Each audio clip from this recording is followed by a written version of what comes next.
ఓం గురుభ్యో నమః. ఓం గణేశాయ నమః. అందరికీ నమస్కారం అండి. ఈరోజు వీడియోలో మీ బాధలన్నీ మరిచిపోవడానికి చేసే చిన్న ప్రయత్నమే ఇది. ఒక హరిభక్తుడి కథ చెబుతాను, వినండి. పడుకోనే ముందు ఇలాంటి కథలు విని పడుకుంటే మనసుకు ఎంతో ఆహ్లాదకరంగా ఉంటుంది. భాగవతం రచించమని చెప్పినప్పుడే వ్యాసునికి భక్తి తత్వం గురించి కూడా చెప్పాడు నారదుడు. అన్నింటికంటే అది గొప్పదని వివరించాడు. హరిభక్తుడు కర్మానుసారంగా నీచ జన్మ ఎత్తినప్పటికీ సంసార బంధంలో చిక్కుకోడని, త్వరలోనే అతను ఉత్తమ పదాన్ని అందుకుంటున్నాడని ఉదాహరణగా తన పూర్వజన్మ వృత్తాంతాన్ని తెలియచేశాడు నారదుడు. గత జన్మలో నారదుడు ఓ దాసిపుత్రుడు. అతని తల్లి ఓ బ్రాహ్మణుని ఇంట పనిమనిషిగా ఉండేది. తల్లి పనిమనిషి అయితేనే నారదుడు చిన్నతనం నుంచే సన్యాసుల్ని ఆదరించి వారికి ఏ లోటు రాకుండా చూసుకునేవాడు. గురుభక్తి, భగవద్భక్తి, మితభాషణ, సదాచారం, సకల సద్గుణాలన్నీ కూడా చిన్నతనంలోనే అలవడినాయి అతనికి. మహాత్ములను సేవిస్తూ వారి ఎంగిలి తిని పెరిగాడు నారదుడు. అలా పెరిగిన కారణంగా అతనికి చిత్తశుద్ధి కలిగింది. మనసులో అనునిత్యం హరిని జపించసాగాడు. విష్ణు కథలు వినసాగాడు. విష్ణువు పట్ల ఎనలేని భక్తిని కనబరిచిన నారదునికి సన్యాసులు పరమేశ్వర తత్వాన్ని బోధించారు. ఆనాటి నుంచి నారదుడు భగవద్భక్తుడైనాడు. తల్లికివేవీ తెలియవు, అమాయకురాలు. నారదుడు ఒక్కగానొక్క కొడుకు అయినప్పటికీ అతని గురించి పెద్దగా పట్టించుకునేది కాదామె. ఓ రాత్రి ఇంటికి రాని ఆవును వెతుక్కుంటూ బయలుదేరింది ఆమె. కొండలెక్కుతూ దిగుతూ నడిచి నడిచి అలసిపోయింది. ఆ అలసటలో కాళ్ళు తడబడ్డాయి. చూసుకోలేదు. నిద్రపోతున్న పాము మీద కాలు వేసింది. అంతే, కాటు వేసింది ఆ పాము. చనిపోయింది ఆమె. అప్పటికి నారదుడికి 5 ఏళ్లు. తల్లి పోయిందన్న బాధే లేదతనికి. దానికి కారణం అతను సన్యాసం స్వీకరించాలనుకోవడమే. ఉన్న ఒక్కగానొక్క బంధము తెగిపోవడంతో తనకి మంచే జరిగింది అనుకున్నాడు నారదుడు.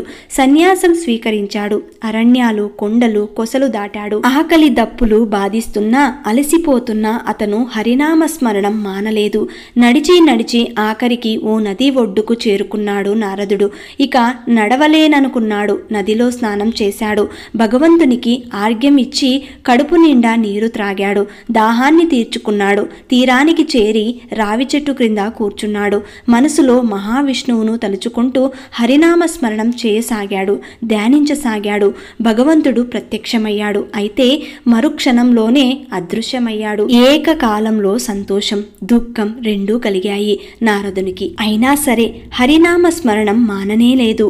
అప్పుడు భగవంతుని గొంతు వినిపించింది ఇలా: బాలక, నువ్వు నన్ను ఈ జన్మలో తనివి తీరా చూడలేవు. నీ భక్తికి మెచ్చి క్షణం మాత్రమే నా దివ్యమంగళ రూపాన్ని చూపించాను. త్వరలోనే నువ్వు నీ దాసిపుత్ర దేహాన్ని త్యజిస్తావు. అప్పుడు నా చెంతనే ఉంటావు. నా పట్ల నీ భక్తి ఎప్పుడూ స్థిరంగా ఉండేటట్లుగా వరమిస్తున్నాను, స్వీకరించు. అలాగే ప్రళయకాలంలో కూడా నీ స్మృతి పోదు. శ్రీహరి కరుణకు పొంగిపోయాడు నారదుడు. కొంతకాలానికి దేహాన్ని విడిచాడు. కల్పాంతాన లోకాలన్నీ జలమయమైపోయాయి. నిరంతా ఒకే సముద్రంగా ఉంది. ఆ సముద్రంలో శ్రీహరి శయనించి ఉన్నాడు. అప్పుడు శ్రీహరి గర్భంలోకి బ్రహ్మదేవుడు ప్రవేశిస్తూ నిశ్వసించాడతను. అలా ఊపిరి వదిలే వేళ బ్రహ్మదేవుని గర్భంలో చోరుకున్నాడు నారదుడు. అనేక యుగాలు గడిచిపోయాయి. బ్రహ్మ మళ్లీ సృష్టి ప్రారంభించాడు. బ్రహ్మదేవుని ప్రాణాల నుండి మరిచి మొదలైన ప్రజాపతులు జన్మించారు. వారితో పాటు నారదుడు కూడా జన్మించాడు. శ్రీహరి అనుగ్రహంతో నారదునికి దివ్యదేహం ప్రాప్తించింది. దేవదత్తం, మహతి అనే వీణ కూడా లభించాయి అతనికి. సర్వజ్ఞతత్వం, చిరంజీవత్వం సంప్రాప్తించాయి అతనికి. దాంతో నిరంతరం హరినామ స్మరణం చేస్తూ ముల్లోకాలు సంచరిస్తూ సాగాడు నారదుడు. ఇదండి ఈరోజు నారదుడి యొక్క పురాణ కథ.